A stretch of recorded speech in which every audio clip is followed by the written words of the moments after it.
Good news, everybody. It's Wednesday, which means it's Big News Wednesday. I don't know, do we have the thing? I didn't say anything about it before the show, but it is Big News Wednesday, everybody, which means two things. Normally, I would have said something about the intro, but the more important of the two, arguably, is Jayar Jackson. How's it going, Jayar?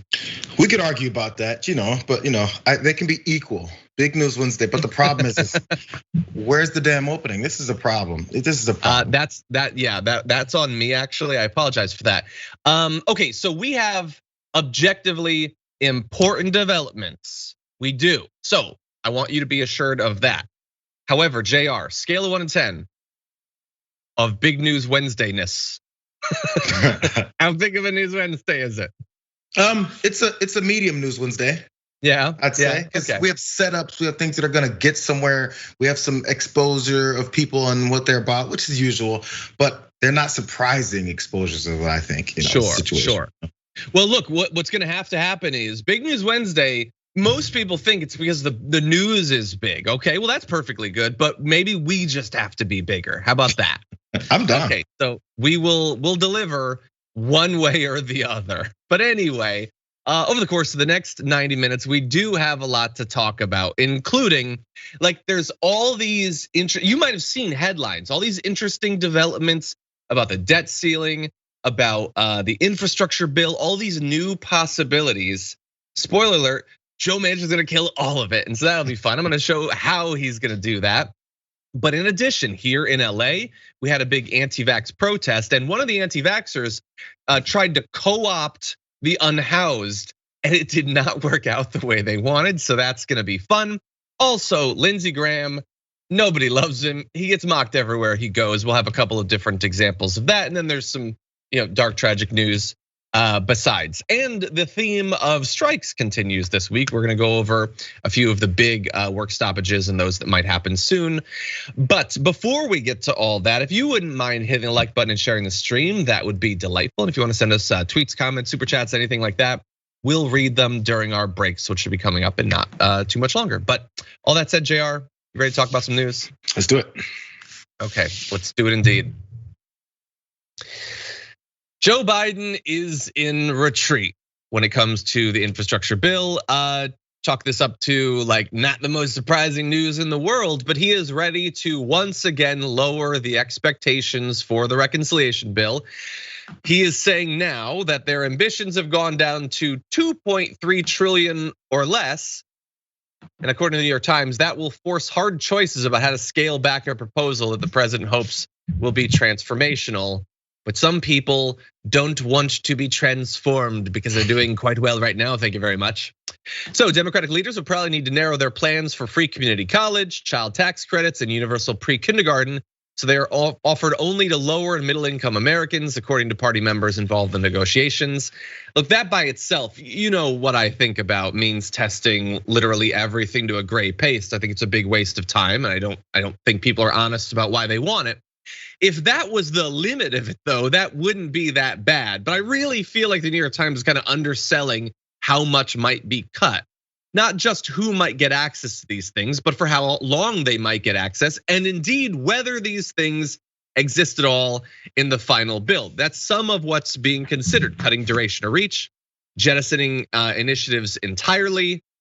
All that said, there are those who are saying they're not ready to retreat just yet. There was a private meeting between Mr. Biden and some progressive lawmakers, including the head of the Congressional Progressive Caucus, Pramila Jayapal, who said that she expected 2.5 trillion or up to 2.9 trillion, which is better. But again, it's not 3.5, and 3.5 was already a massive compromise over what they initially wanted.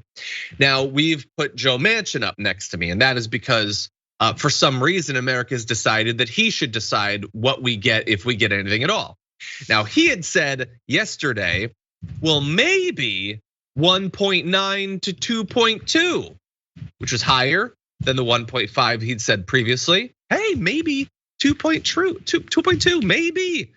But then earlier today, he said, no, it's still 1.5. He says, I'm not ruling anything out, but the bottom line is I wanna make sure that we're strategic and we do the right job and we don't basically add more to the concerns we have right now. He doesn't want to change our society to an entitlement mentality. And look, I get that. Look, I criticize Manchin a lot, Jayar. I do. I say that he doesn't understand regular people. But I do think that if you talk to a lot of struggling working Americans, they say that, yes, they don't want to be burdened by all these things, but it's more important that we're strategic. So that's good. Thank you, Joe Manchin. What do you think? Yeah, he's got his finger on the pulse. Now, there's the thing. There's details in this that stand out to folks if you're really going to analyze the way this is going. So look, there's things like they said the Democratic leaders are going to take out things like free community college, child tax credits, universal pre-K. All those things get mentioned by the AOCs and Premier Jayar Pauls of the world and Bernie Sanders, right? But they don't get talked about every time we talk about these issues and where things are getting broken down, and honestly, where things are getting taken out. So if we're going from the 3 trillion. And we're jumping down to 1.5 up to 1.9 to 2.2. All these numbers are what could appease Joe Manchin and possibly Kyrsten Sinema. Who knows where she stands? But it's supposed to appease him. So if we're losing like $1 trillion, $1.5 trillion, people feel more comfortable. But the media isn't talking about those types of things that are in the bill. What they talk about, I mean, they may talk about it way lower. But what we're talking about off the top is there's a disagreement amongst Democrats, liberals versus moderates. Joe Manchin versus Bernie Sanders, whatever, however they'll pose it. But when those things get taken out, and then we drop that number, if Joe Manchin is appeased because the number is better, that means something got taken out. What we're not talking about is what has been taken out and to what degree, and to which people are gonna be affected by that. They won't say that because it'll affect so many people, and it'll cause many of those people to be like, well, I don't want that taken out. Why are you taking it from me? I paid into this system. How come I'm not getting my benefits as an American back? If they know the information is happening, they're gonna be upset about what's getting taken away. $1.5 trillion, if it's not a lot of money, then Joe Manchin wouldn't be ready to settle on half of the number, right? But it must be a big number, which means something gets taken away. It can't 100%. Be both ways. It can't be like, oh, it took away a little bit of money and Joe Manchin's happy. It has to be significant. If something's significant, if it's attached to actual policies, significant policies are getting taken away. It's simply equation. I agree with everything you said, although I'm gonna go one step further. But first of all, I want to apologize to Brandon because I'm gonna have to jump around a little bit. But the major point that you made was that the media has been very focused on sort of top line stuff, the back and forth, who versus who, and all that. And look, I'll admit, lately, I think maybe even we have. Now, my defense would be that we have covered in depth what's supposed to be in the bill and all that. And we do, I don't know, maybe should we or shouldn't we? I anticipate that the audience has a lot of information. I expect that of the audience. I don't think that they're randos coming to this not knowing what a Mitch McConnell is and all that. So, but the media largely has focused on that stuff because the media in general feels like they're supposed to be objective. They certainly shouldn't be seen to be advocating for policies or anything like that. And they certainly wouldn't want to besmirch the reputations of any individual politicians by implying that their stated objectives are anything other than true and honest. But some good people that I like on social media have been pointing out this process. I want to give them credit. They said similar things to what you said. Parker Malloy, a friend of the show, said pretty remarkable how little the actual contents of the reconciliation bill are being discussed in the news. Instead, it's just anchors saying the words 3.5 trillion over and over. And Adam Johnson says maybe if you're lucky in the written coverage, expanded dental, vision, and hearing coverage, universal pre-K, expanding Medicare, 2 years of free community college will be brought up in paragraph 7. The framing is all about jockeying between political forces, no sense of the human impact on poverty. And I think, look, some of what I read in anticipation of this, including we quoted from a New York Times piece, has a little bit more of that, kind of. It's not the best, but they have a little bit of it. But even them, like they have this, I'm gonna read this quote. We don't have a graphic for it. The president acknowledged in private meetings on Monday and Tuesday with House Democrats that he was now negotiating a plan to spend more than 2.3 trillion and possibly less in a concession to two Democratic centrist holdouts, Senators Joe Manchin and Kyrsten Sinema of Arizona. And even there, like it's not just that we only focus on the numbers and not the substance. We barely focus on why any of this is going on. And to the extent that we do, most of the media has bought into like real past the Bucky type stuff from these supposed centrists. And that's a whole other thing, the fact that they call them centrists, and how do you decide on that? What's the argument for doing that? Why should $1 trillion in benefits be cut out? Why should, for instance, let's say they take out the dental, okay? Why should that be done? In a concession to them. But you'll notice they never have to push for it. Joe Manchin and Kyrsten Sinema, we give Joe Manchin credit for being a little bit more honest about what he wants, I guess. But he's never given a speech saying, I don't think you should have dental coverage. Yep. He's never said less elder care. I will not support this level of elder care. Or like, you want rental assistance. No, I'm cutting that out of the bill. They've never had to do that. And so, like, they might acknowledge that they're sort of responsible, but even that is cloaked in, well, inflation and entitlement mentality and all of that. No, make it clear to the people that if they don't get this help, specific help, this is why, and make them make the case. Not even Manchin has had to do that. Kyrsten Sinema has barely even had 10 frames of video of her talking about all of this. And so that is frustrating too. It's too shallow, and it really lets them skate by without having to even theoretically suffer any consequences for this, because most people are gonna have no idea that they're even responsible or why. True. It's no, bro. I can't put it any better. There's no responsibility based off of what they're doing. And even the one thing he did say that I think is damning. I don't want America to become an entitlement society or whatever the hell he said, entitlement culture. The very next question should be, why do you think Americans are lazy? Do you think Americans have the least ambition in the world?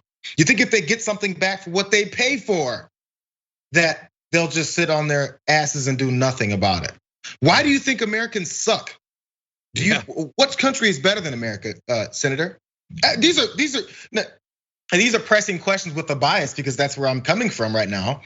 But it's based in reality for what you're saying. That's a negative connotation of Americans. I thought we're supposed to praise Americans. Oh my God, we can't say that this nation has any working to do. That idiot from South Carolina, Nikki Haley. She's talking about how we have to stop thinking about changing America, make sure we do things the right way, and looking back on our past, and how we gotta stop being self-loathing. Is this in self-loathing? We're talking trash about our own citizens that deserve benefits from things they paid for. And when they get that, they're lazy. Why do you think Americans are lazy, Joe? And look, I'm not gonna go at length on this, but it would be relatively easy for someone like a Bernie Sanders to say, Joe Manchin says that you're all developing an entitlement mentality. Good. Because you should. You are entitled to teeth that don't rot out of your head. If your vision goes and it's hard for you to work or even read a book, in America, you are entitled to be able to see. If you're a hardworking American who's being held back by the fact that your 3-year-old, the childcare is so expensive for them that it's impossible for you to even do the job that you want to do, you are entitled to receive some assistance in making that happen. You're entitled to all of this because of how powerful we are, how strong we are, how much money we have. If we have all of those things, what do we have it for if not to give you a bare minimum level of human decency, a quality of life? Joe Manchin thinks that that's a bad thing. I think that's the bare minimum we can do for you. John, we're running for president. Which one of us is gonna lead the ticket? This is a great argument. Let's go. No, like no hierarchy. The right wing likes the hierarchy. You and me are both on the same ticket running for president. Anyway, you want one, you're getting both. We'll split the salary, I think that's fair. We'll go alternating days in the Lincoln bedroom. Anyway, we should do that. Okay, so there's some other stuff. Manchin, he wants natural gas to be eligible for this clean electricity money. It's not clean, The world is going to be just like, it's gonna be a burned tortilla by the time he's done with this thing. Anyway, and of course he's against a carbon tax. The dude owns a coal company. I can't imagine someone I care less about their opinion on carbon taxes. But anyway, we'll see. Joe Biden's telling us like we'll scale things back. Manchin's like, well, maybe more, maybe not. Depends when you ask me if in the night or in the morning. I don't know. He listed all this other stuff that he supposedly supports. Well, Kyrsten Sinema doesn't support any of it. I'm not even gonna list it because it's a goddamn waste of our time. Anyway, any final thoughts before we close? No, I feel like I've been yelling enough already to start this show. Yeah. This is why Jayar needs to fill in on the second hour today for me, because my throat's not gonna exist by the end of this. Anyway, we will of course continue to do coverage for this. We have been staying laser focused on this because financially it's the most consequential thing that's gonna happen in 4 years, despite the fact that literally nobody cares or watches the videos about it. But anyway, that's our own issue. So what we're gonna do now is we're gonna take a little break. We come back, we've got the anti-vaxxer protest, we got Lindsey Graham, we got a whole bunch of stuff, so don't go anywhere.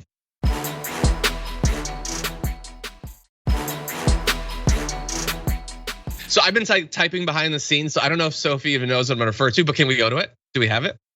Can we do it? Okay, we'll do it after the next break. Anyway, no worries. It's all on me. By the way, I also did want to let you know a couple of things. So one is we talked about this in the pre-show. There was, as of when we began the show, an active shooter situation at a high school in Arlington, Texas. What I have heard from the chat is that there's an all clear now for the school, but the shooter is on the loose. That is about as much information as we have as of right now. There were some confirmed injuries. As of what I saw, no confirmed deaths. So just we are watching that, but yeah, that's what we know as of right now. Also want to let you know that as always, Indisputable will be coming up after our show. Dina Dahl is going to be joining Rashad on that. Alexander Salter will be on for debate, so you're not going to want to miss it. That'll be coming up in an hour and 10 minutes or so. So that should be fun. But that said, we do have a lot more news to get to. So why don't we launch into this?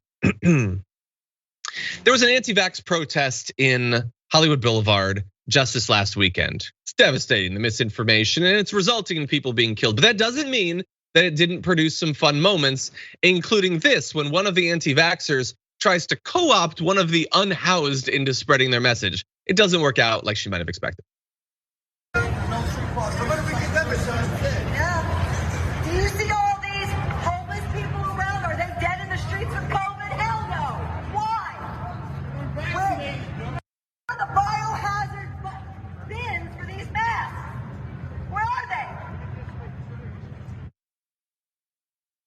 Okay, so I apologize with us having to bleep it out. I don't know how clear that was, but the woman yells, you see all of these homeless people, they're not dead in the streets. So the idea being it's all made up, because if it was gonna be killing people, it'd be killing them and they're still alive. Ipso facto, the vaccine doesn't work and isn't necessary because there's no COVID. Well, the unhoused individual yells back, because I'm vaccinated, you dumb F. Which I just love that. That's some great improv, didn't hesitate. And so I appreciate that, Jayar. Yeah, there's a sense, and I learned this from the Neighborhood or Nextdoor app, one of those that I've seen. People in, at least maybe the communities I've seen, there's this sense that unhoused folks aren't in your community, that they're not a part of your society, that they're just kind of there. It's like a fire hydrant or something that you just kind of walk by and they don't really participate. So there's this assumption that unhoused folks don't know what's going on, don't catch a glimpse of the news, don't have an idea of a virus that's spreading across the world. They think that they're just totally detached and they're just these tree stumps that have to be moved to the next place, because they always go, move them out, ship them out, pick them up, take them out. What does that mean? These are humans and they have brains and they know what's going on. So if you say, how are all these unhoused people just not dying in the streets? First of all, some of them are. And number two, maybe some that aren't know that they have to go get vaccinated. Like there's this superiority complex that are like, oh, see, these lower people that are nothing compared to me, they're not dying. So what's the situation? Hey, idiot, I pay attention to things and I took some action. Like there's this, like people don't just sit in now what people are upset about now in LA. They don't just sit in their tent and then just don't do anything all day or not pay attention to our society. They're still living. They're still living. And they want to still live. It's just this, I don't know, man. So that assumption went into her approach to saying that, and probably was started by the fact, They let him in a facility to get vaccinated? Why would they do that? He's just a homeless person. Medicine? He got medicine and he didn't die from the vaccine, but I read on VAERS. Yeah, you're totally right. It's a belief that these aren't real people.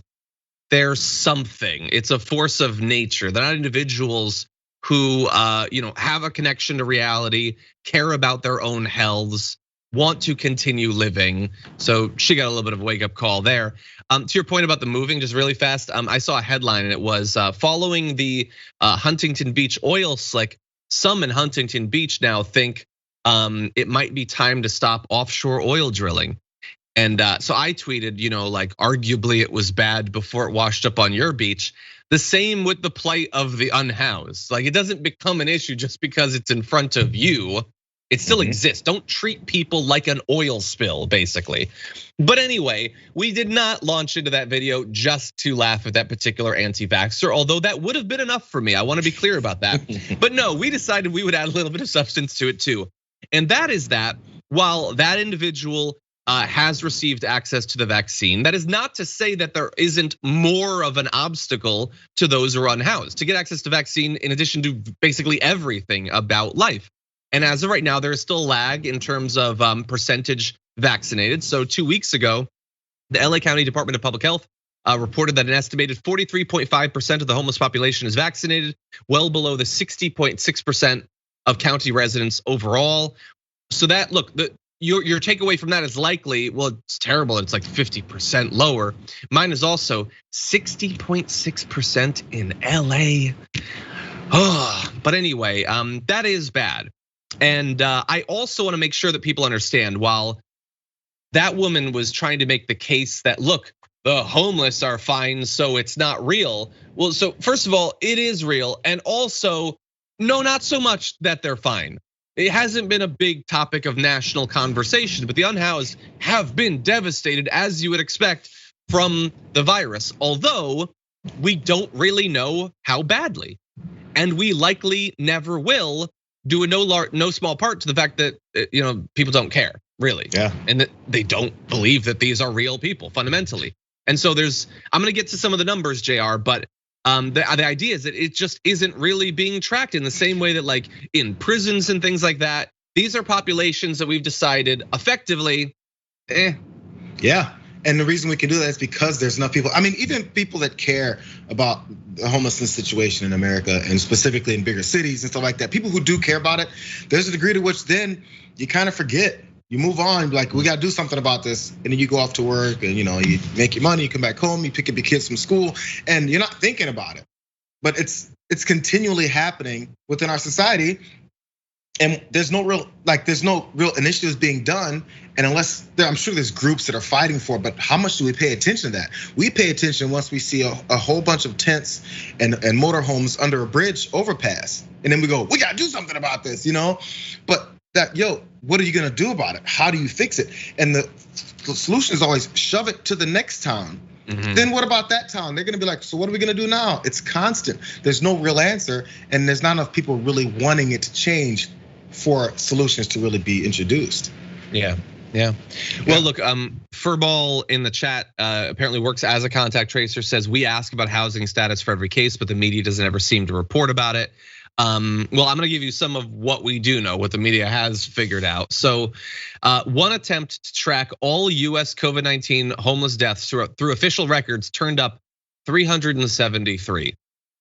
That is, of course, an undercount, as is pointed out by a consumer advocate with the National Health Care for the Homeless Council, Catherine Kavanaugh. She says housing status is not on any major COVID dashboard. It's not to say that nobody knows in some states, in some areas, but it has not been a focus nationally. And of course, the interesting thing is that while they're not getting logged as having died from COVID, the death rate for the unhoused last year did go up. Again, you won't be surprised to see this. One study shows that the mortality rate of homeless people in New York was 75% higher than the city's rate. And what cities here in California and across the nation do know is that homeless deaths overall rose sharply back in March 2020, the first big month of the pandemic here that we know of. They tripled in San Francisco this spring, and this year rose 32% in Los Angeles and 54% in Washington, D.C. Yet many experts remain puzzled because few of these excess deaths were officially attributed to COVID-19. In fact, just here in LA, we normally have about 100 deaths among the homeless population every month, that is crazy. So an additional 40 to 60 per month beginning in March. But of the nearly 1,000 homeless deaths that occurred between January and July of 2020, the period for which statistics have been analyzed, just 36 were attributed to COVID. Now, it's not to say they were not dying of other things. They likely were in some cases. But that was the big change during that period. It hit LA hard. The idea that so few are actually from that is just, it's not 4% of the explanation. We know that at the very least. Yeah, this thing is, again, it's an extension of our own society. There's people within our society that aren't able to get access to hospitals, and we're overcrowding in some situations, depending on where you're trying to go. And then maybe they didn't get cancer treatments, they didn't get treatments for their heart condition, all this stuff, and they do end up developing further issues or dying because of access points. It's the same thing for the unhoused. Humans are humans. They may still have the same kind of health issues many of us have, or maybe more because of the situations that some folks have to live in. And if they don't have access to the hospitals or even don't think they can go, they're passing away of other things or getting sicker from other things, still exacerbated by the COVID situation. It's the same type of changes that you'll get from folks who live in other places. And by the way, the unhoused doesn't just include people who live in tents and motorhomes. Some folks are couch surfing. Some folks are just, are living in, an aunt's house, whatever. They don't have their own place. This is homelessness too. That's true. Yeah. And it might be, coming across more people than would have been ideal back during this period when we're trying to limit that sort of thing. How many people were evicted? Eviction moratoriums are getting put out. All that was a story at one point. It results in real people being kicked out of homes and then being homeless. That's real. Like after we talk about it back in June, doesn't mean it stopped in July. Yeah. And by the way, so this is one thing I came across in my research on this. So according to one medical analysis, on average, the body of a 50-year-old person living on the streets is physiologically more like that of a 70-year-old. And of course, we know that being older and having things like hypertension, diabetes, these sorts of things, other chronic illnesses make COVID worse. And you're certainly not gonna get access to the treatment for COVID at the same rates. And if you do need medical help for a variety of non-COVID things, we know that the hospitals have been slammed off and on for the last year and a half. So all of this is contributing to increased deaths for everyone, but at higher rates for the unhoused. So they are not just a prop for your protest. They're a group of actual humans suffering even more than we normally have seen during this pandemic. Yeah. Anyway, maybe the anti-vaxxer learned something. Probably not.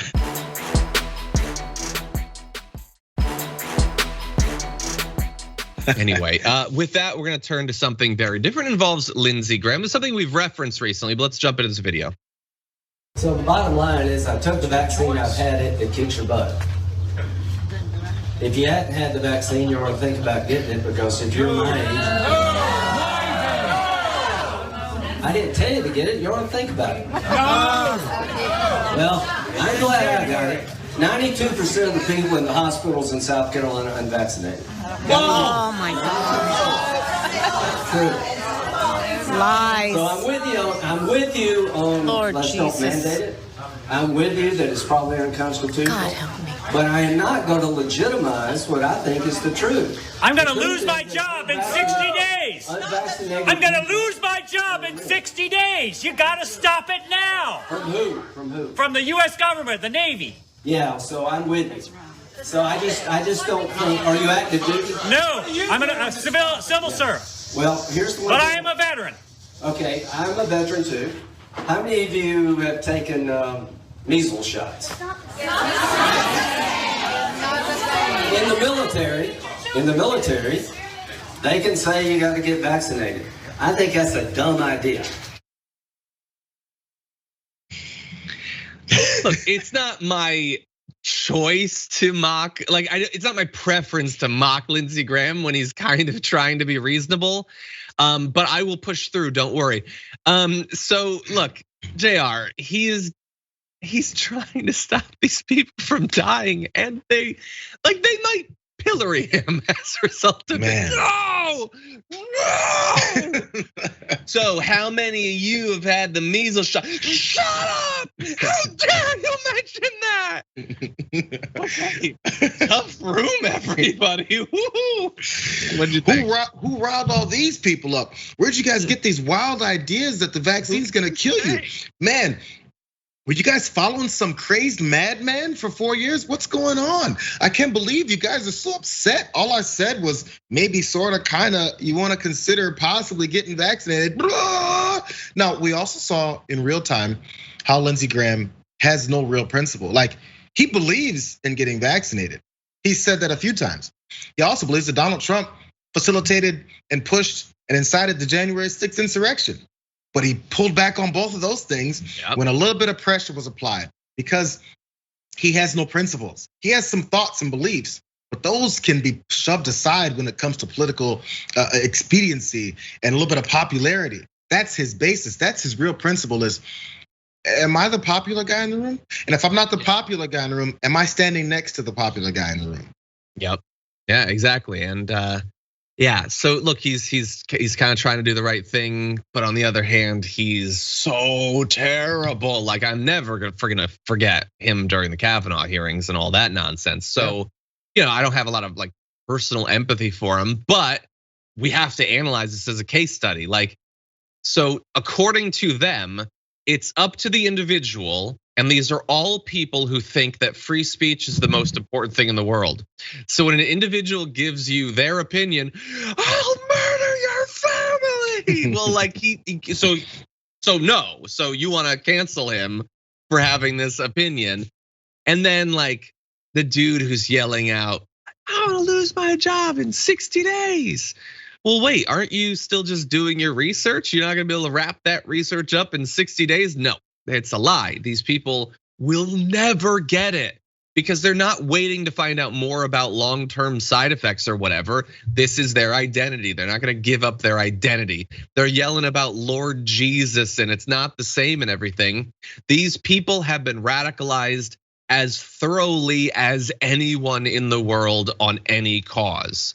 The difference is, well, I was gonna say the difference is they're only risking their own life, but of course they're not. They're spreading disease, it's gonna kill other people.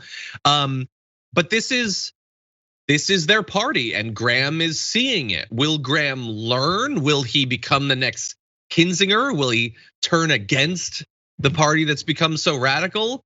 Probably not, but he might find that they turn against him because this is the line that no one gets to cross on the right. And I do mean no one. Like Trump got booed for encouraging people to take his vaccine. If Trump can't say it, nobody can say it. It's and honestly, the guy who's talking about in 60 days he's gonna lose his job. Think about the way that's been posed, at least in his brain. It's not like he's pushing it with that narrative. He believes he's gonna lose, quote, lose his job in 60 days. Hey, bro, that's your choice. You can keep your job. Hey, I talked about Sage Steele from ESPN. And she loves her job, and she said it's scary and overruling and all this stuff from ESPN to make them get vaccinated. But she did it because she likes her job and she wants to keep it. This guy is deciding to lose his job rather than do what the job is requiring him to do as a Navy guy.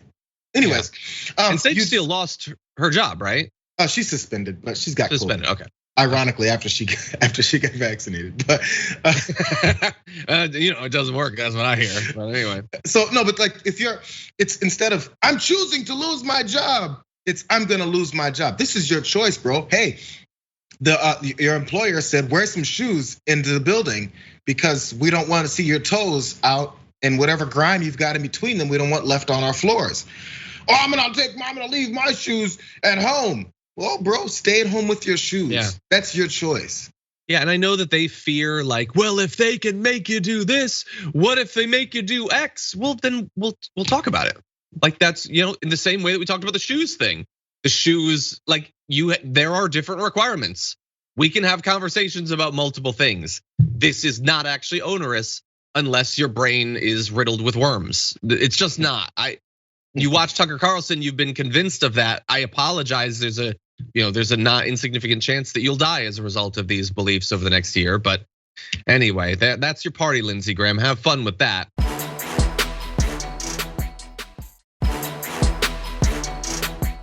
Now, Lindsey Graham was also asked about some of the claims that Stephanie Grisham makes in her book, The Big Revelation from the Trump Years, about Lindsey Graham sucking up to Donald Trump for free swag. Anyway, let's see what he had to say about that. Grisham, who's just another, frankly, a turncoat, former White House communications director. She's got this tell-all book. She says in the book, she talks about you. She says, as to Lindsey Graham, it struck me that he was using Trump to mop up the freebies like there was no tomorrow. Seems that he still is. What exactly is she implying here, and what's your response to that? Apparently, she's implying that the only reason I want to be around President Trump is because of the food. So, the food? I'll let you determine if that's why I spend time with the president, because I need my next meal. So, I guess they're not paying you guys enough in the Senate, huh? My appreciation for President Trump includes the food, but much beyond that. So. I'll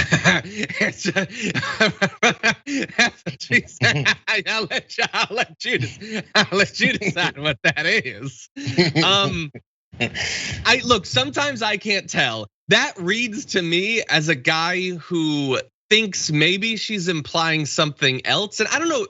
Like, I assume she means like political goodwill, like that the base will like him because he's around. I don't know what he's thinking or whatever.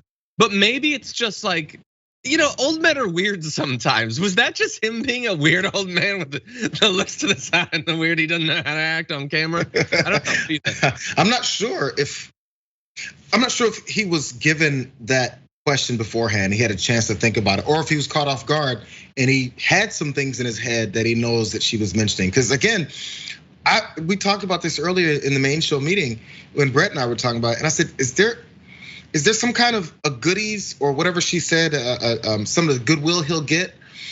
Is that code word for food and I don't know it? Is this like old white guy talk? Food. Could it?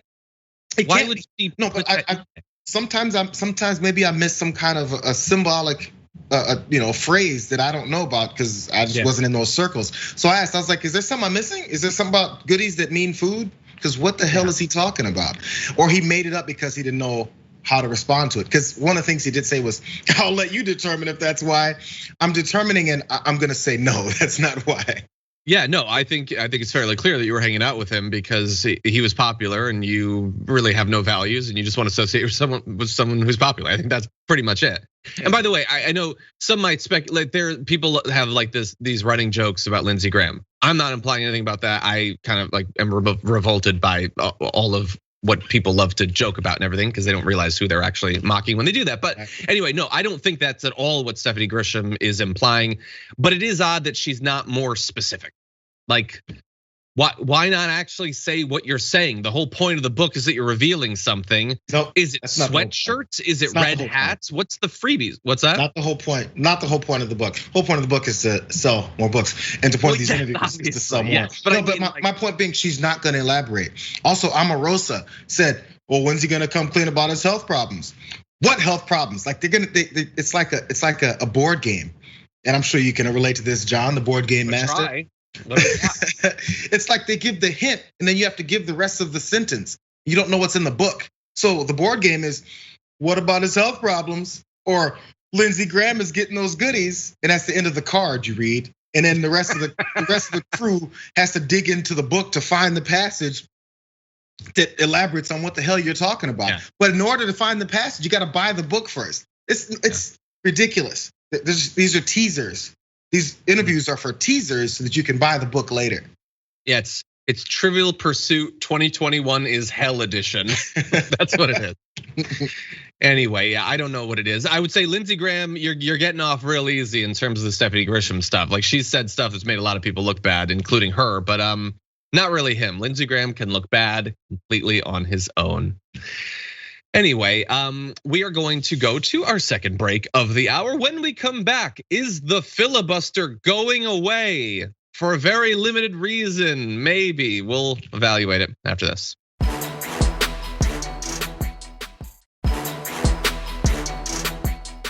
Okay, I think we have it. Let's do it.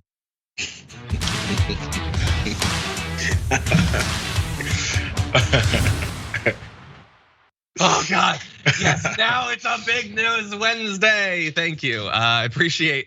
It took a lot of behind the scenes effort to make that work. So thank you to Marissa and Sophie and Brandon, everybody who made that work. Thank you.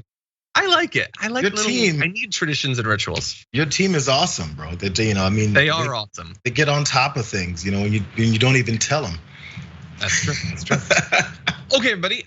We've got more news coming up, but in addition to that, I do want to let you know. You've probably been wondering, what's my homework? What should I go do? Well, don't worry, I'm gonna give you some. Okay. You know what you can do? There's this person. You might have met him. Rashad Ritchie. He's awesome. Do you know how awesome? He's so awesome that he's up for Best TV Anchor in Atlanta Magazine's Best of Atlanta 2021 to recognize all the work that he's done on Indisputable. And he can win, but he needs your help. So what you can do is you can go to tyt.com/Rashad and type in the name Rashad Ritchie in the box. That would be like the first big award for Indisputable for not the first for Dr. Rashad Ritchie. He's won tons of awards, but for that show, how awesome would that be? And you can do this every day until October 11th. It takes like 30 seconds and he definitely deserves it. So if you do that, I wanna see you type in the chat that you did it, whether on YouTube or Twitch, I'll see it and I'll be very appreciative. So thank you in advance for that. Now, with all that said, why don't we jump into the big last story of this first hour? The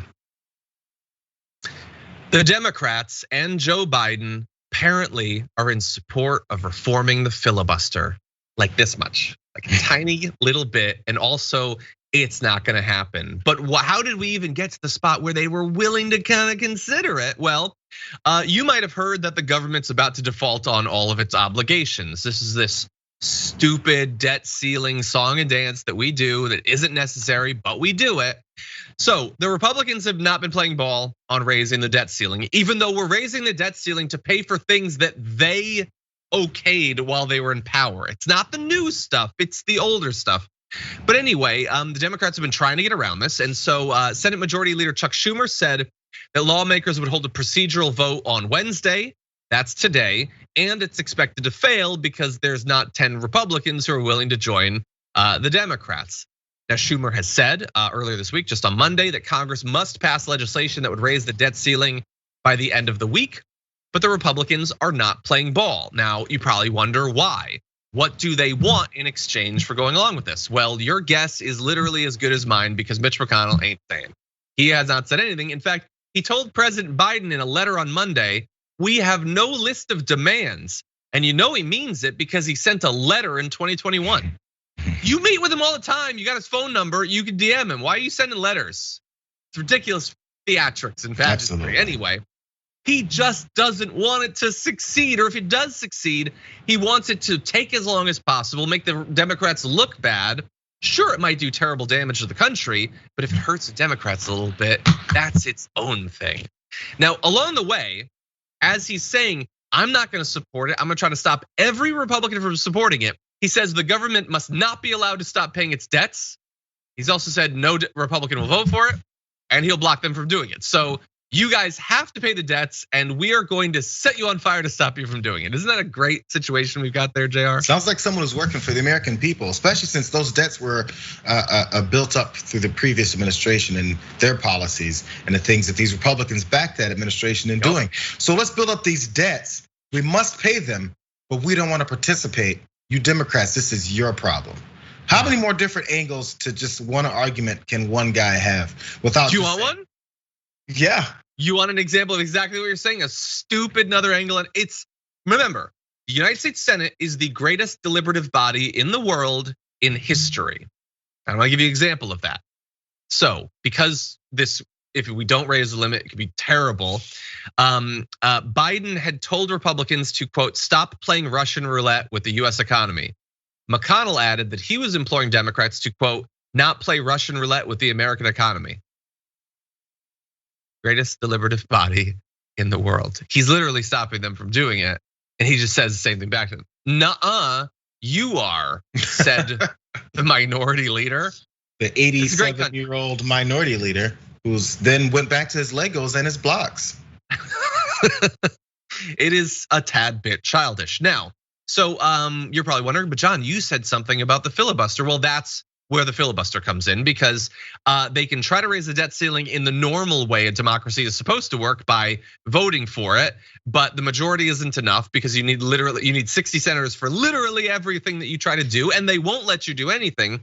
And so President Biden said late last night that it's, quote, a real possibility that Senate Democrats could seek to revise the chamber's filibuster rules to overcome a Republican blockade on raising the debt ceiling. Okay, he said there's not many options if the Republicans are going to be that irresponsible. There's not much time left to do it by reconciliation, and creating a new exception to the filibuster is gaining support among Senate Democrats, according to 4 sources with knowledge of the discussion, who are big fat liars, as we'll get to, all asked to speak anonymously to detailed closed-door discussions.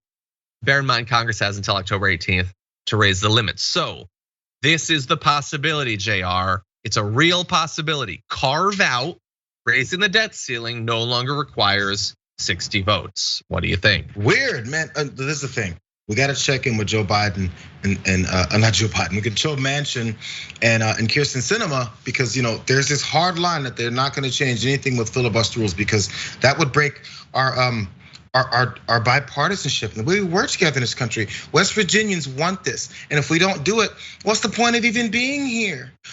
Yeah, I would love to hear from the two that don't want anything to do with breaking the filibuster. I would love to hear it, because we have to include the Republicans in everything that we do, and if we don't, we're not doing what the American people elected us to do, right, Joe? Yeah. Where's his? You want to hear? Yeah. You want it? You sure? You want to hear? You ready to have your mind blown, Jayar? You ready? I'm ready. I don't think so. You better go watch like an experimental sci-fi film or something, because I got nothing for you, unfortunately.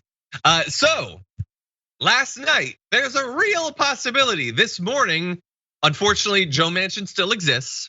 And so he said, he's bearing in mind he's one of the strongest supporters of keeping the filibuster. Asked about the potential change of the rules, he said, we're not going to default. I just know that there's enough people here that will not let this country fall to default. So we're still doing the same thing as with the voting bill. Surely there are 10 good Republicans. Did he find those 10 good Republicans? He did not. I checked it. And so he gave a little press conference. Okay, let's get some more from Joe Manchin. Remember, this could crash our whole economy, send the American government tumbling to its knees. Here's what he had to say about changing the rules. I've been very, very clear where I stand on the filibuster. I don't have to repeat that. I think I've been very clear. Nothing changes. But the bottom line is we have a responsibility to be the adults. Our leadership has the responsibility to lead. And that's what I'm asking and imploring them to do. Okay, so he says we have to be adults. We have to lead. I implore you to do that. One could make the case that that's what they're doing. They tried to do it the way that is under the rules. It's too important to let it not happen. And so they're willing to change the rules to allow the party that is in the majority, that controls the whole government, the people sent them there to do this stuff, can actually get it done. But that, Jayar, does not fall within the category of being adults, leading, and all of that. No change to the filibuster on literally anything. So who's he talking about? Which leadership is he saying needs to start acting like adults and get this done? Is he talking about Democratic leadership? Is he talking about leadership being like all of the Senate? Like they're supposed to come together and do this, because he just said before that we're not changing anything. We're going to get decent enough Republicans to do it. So there's words that make it sound like these Democrats should do it on their own in that little clip there. And there's also statements about how we're going to get enough Republicans to do it. It can't be both. Or maybe I'm misinterpreting what he meant by everyone coming together in leadership doing it the right way. Maybe he means leadership on the Republican side. I doubt he means that, but maybe he does. So which one is it? Is there Democrats going in alone and being leaders and being the adults in the room? Or is it everyone? No, it's just nothing. And so, by the way, like if you're thinking, remember they're still occasionally talking, and like Biden had indicated, like, hey, maybe a carve out also for voting rights, because that's like kind of important, like having a democracy. No, they won't do the carve out for even this. Like, and we don't focus too much on debt limit increases here on TDR because it's boring as hell. And in the end, generally they end up getting it done. It is so pointless. There's no reason to continually go through this. And he won't carve out even for that, this technicality. You think he's gonna do it for substance? Anyway, that is regrettably all the time we have for our first hour. So if you've been watching on one of our linear platforms, thank you so much for watching. We really do appreciate that. If you're on Twitch or if you're on YouTube, we do still have a lot more to talk about. So Jayar and I are gonna talk, take a short break, but in just a couple minutes we'll be back, so you shouldn't go anywhere.